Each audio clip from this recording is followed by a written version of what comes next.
बिस्मिल्लाहिर्रहमानिर्रहीम। मेरे पास मदरसे में एक पूरी जमात आई लोगों की तलाक का मसला पूछने के लिए। उनके पास तलाकनामा था और उन्होंने अदालती तरीके से उन्होंने तलाक ली हुई थी।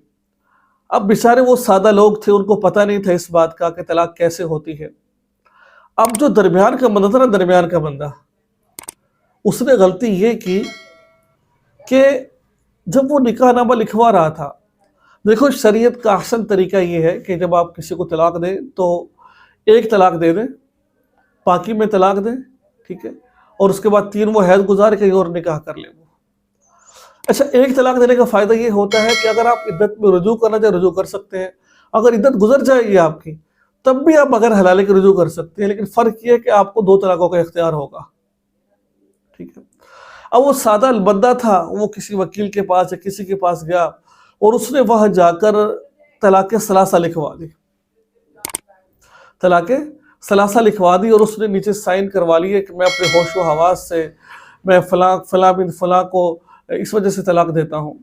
अब वो मेरे पास लेकर आए, मौलाना साहिब क्या तलाक हो गई है? मैंने कहा जी हो गई है।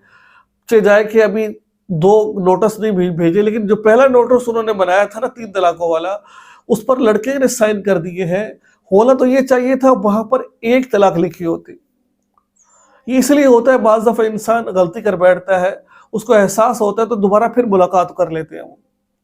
अब जब उसने तलाक़ सलासा लिखा हुआ है, तलाक़ सलासा, तो उसके बाद रुजू का इख्तियार नहीं होता है, इल्ला ये कि हलाला किया जाए उसके बाद रुजू इख्तियार होता है।